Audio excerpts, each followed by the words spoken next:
So 2025 is over. Now it's time to talk about movies from 2026 that I'm really looking forward to seeing. Now, if you just saw my first video about sequels, remakes, and reboots and such, I talked about some of those movies that I was really looking forward to. Now let's talk about the movies that are at least original, or in some cases, because it may be cheating and such, but movies that are at least different enough that I'm like, they're their own thing. They're not based on any other movie. So we'll go into a lot of stuff. I found myself while making this list. I found that I was actually more excited for some more original movies this year than sequels and remakes and such. So I found that a little refreshing. So there's a lot of stuff here that I'm going to try to go through. I'm going to try to blaze through as much of these as I possibly can. So let's get into it. First up is Whale Fall. This movie comes out in October. It's from the director of No One Will Save You, which I thought was actually kind of interesting.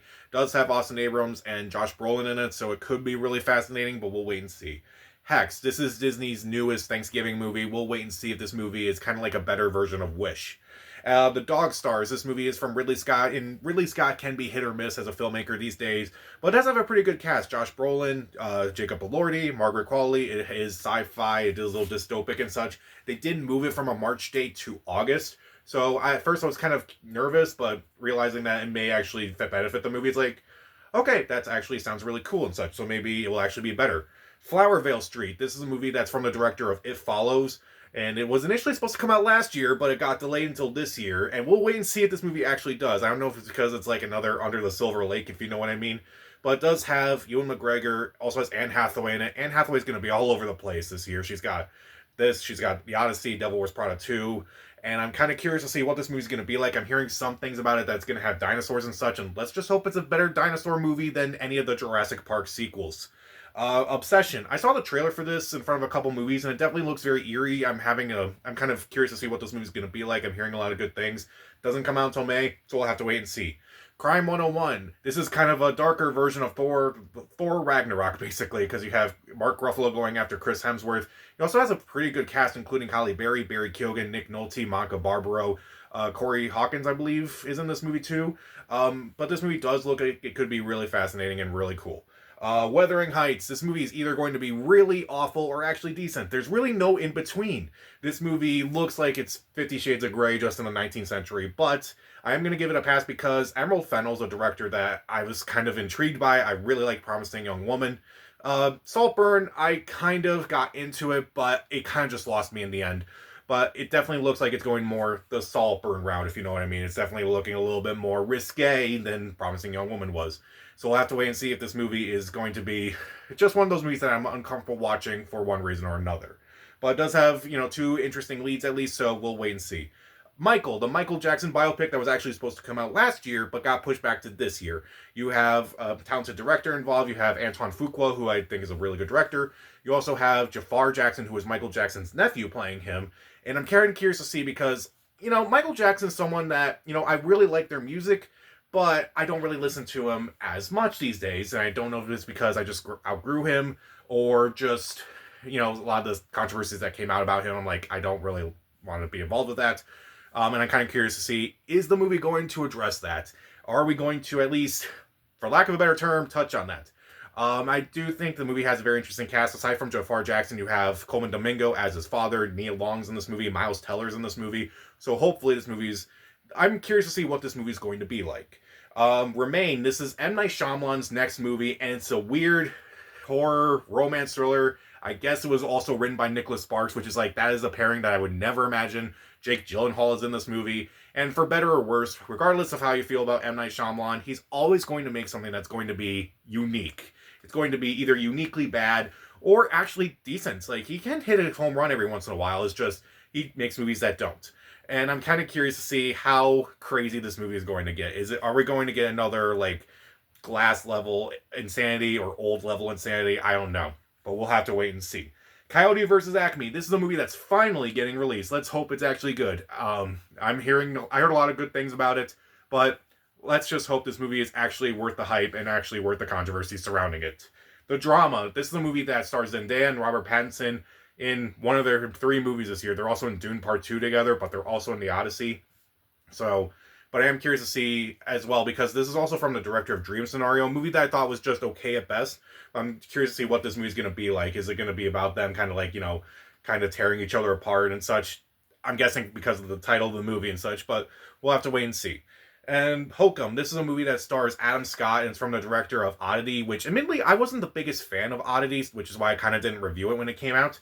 But I am curious to see what this movie's going to be like. I am willing to give this director another chance, and maybe it's just because I was not in the best mind while watching that movie. But I am curious because Adam Scott is in it, and I love Adam Scott, so why not give it a chance? And the last honorable mention is going to be Lee Cronin's The Resurrected. This movie was almost on my sequels, remakes, and reboots list because I heard it was a reimagining of The Mummy. But since then, it's kind of come out that it's like, oh, it's not actually a remake of The Mummy. It's actually going to be a movie that involves mummies and such, but we'll have to wait and see. But Lee Cronin directed Evil Dead Rise, which I thought was really good, so I'm curious to see what this movie is going to be like. So I'm hopeful this movie is as fun as that last movie. So let's get into my official top 10 most anticipated original movies of 2026. At number 10, I Love Boosters. This movie is from Boots Riley. If you don't know who he is a musician. He directed a movie called Sorry to Bother You a few years back, and I was surprised that he didn't direct a movie immediately after that, because that movie is absolutely insane, and that's putting it lightly. And I'm curious to see what this movie's going to be like. It does have a pretty interesting cast. You got Keke Palmer and Demi Moore in this movie, so I'm really kind of curious to see, like, is this movie going to be as crazy as Sorry to Bother You? We'll wait and see. The movie comes out around May, so I hope it's really good. At number 9, Project Hail Mary. This is from Phil Lord and Chris Miller, who, I really liked them for the longest time, and they kind of seem like they're not really in it as much as I thought they were going to be, but, they did the Spider-Verse movies, they did the 21 Jump Street movies, the Lego movies and such, so I'm curious to see what this movie is going to be like. I do like Ryan Gosling in the lead role. I'm kind of curious, is this movie more of a comedy, or is it more of a drama? I don't know. But it is also kind of based on a book from the author of The Martian as well, so I do like that movie quite a bit. So I'm curious to see what this movie is going to be like. Maybe it will actually be a comedy, unlike The Martian, if you know what I'm talking about. At number 8, Send Help. Rachel McAdams and Dylan O'Brien get stuck on this desert island. Dylan O'Brien was this huge jerk boss to her character and such, and when they both survive a plane crash, Rachel McAdams is the only one who knows how to survive and such, but Dylan O'Brien is still kind of a jerk. So she becomes basically Annie Wilkes on an island. So this movie looks like it's going to be a cross of Misery and Castaway, maybe a little bit of Triangle of Sadness, but it looks very interesting as well. And I'm also pretty excited for Sam Raimi to direct an original movie again after some of his detours, like, say, Oz Great and Powerful and Doctor Strange in the Multiverse of Madness. The more he can stay away from those movies, the better. But I'm definitely curious to see what this movie's going to be like. I hope it's kind of silly. I hope it's kind of crazy as well, kind of like Evil Dead and Drag Me to Hell, but we'll have to wait and see. At number 7, Werewolf, Robert Eggers' next movie after Nosferatu. I really like Robert Eggers' work. I think he's a tremendous filmmaker. He's very unique. I do like The Witch. I do like The Lighthouse, Nosferatu, Northman.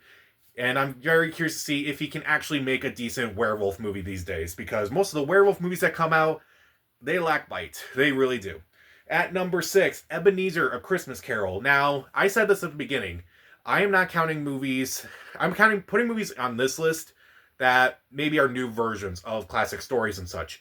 And Ebenezer just so happens to be one of them. But it does kind of intrigue me because this movie is directed by Ty West, of all people. If you don't know who he is, he directed the X, Pearl, Maxine trilogy.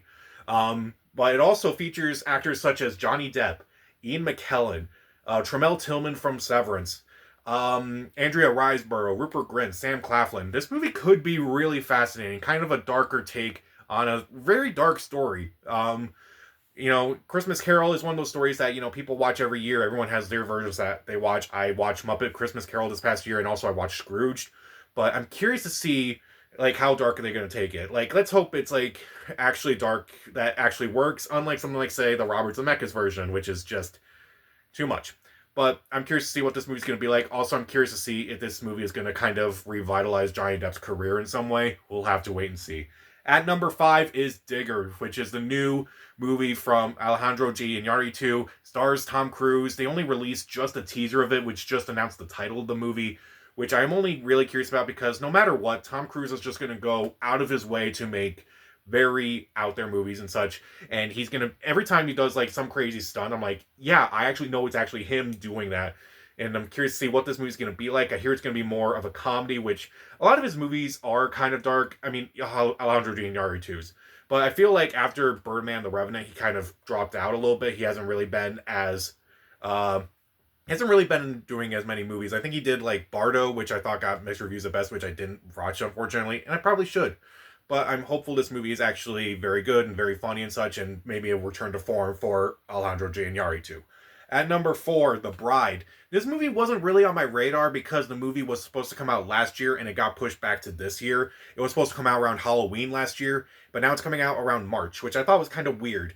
And this movie itself does look pretty weird. It's kind of about the Bride of Frankenstein, like her story and such, but it does have a pretty interesting cast, including Jessie Buckley, Christian Bale, Jake Gyllenhaal, Annette Bening, Peter Sarsgaard, Penelope Cruz, and it also is directed by Maggie Gyllenhaal, which I like The Lost Daughter quite a bit. So this movie, I'm curious to see what she'll do with a bigger budget and also what kind of story she's going to tell with this story. At number 3, The Legend of Aang, The Last Airbender. This movie would have been a little higher on my list if it wasn't just announced that it was going to skip theaters and just debut on Paramount Plus. Why would you do that?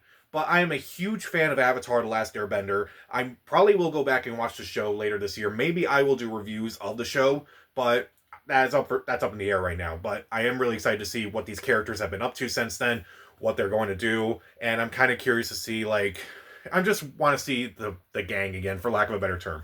At number 2 is Disclosure Day. Anytime Steven Spielberg makes a movie, it's going to be highly anticipated. And this is his next Alien movie after movies like Close Encounters of the Third Kind, E.T., less said about War of the Worlds and Indiana Jones 4, the better. But it's definitely more of a return to form, closer to Close Encounters and E.T. rather than those two other movies. The first trailer got me intrigued. It didn't really give away too many plot details and such, but what it did show was actually kind of fascinating and such.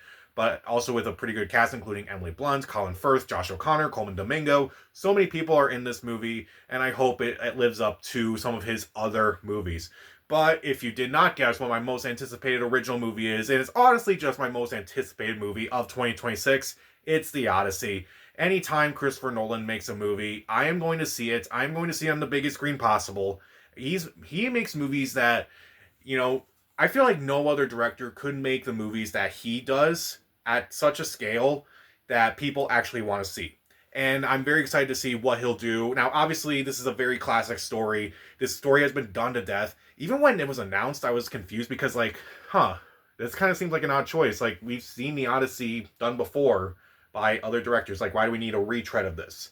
And it was like kind of a surprise at first. But again, with the cast of this movie, including Matt Damon, Tom Holland, Zendaya, Anne Hathaway, Lupita Nyong'o, John Bernthal, Robert Pattinson, Charlize Theron, John Leguizamo. So many people are just in this movie, and it's just amazing to me that I'm just very excited to see this movie.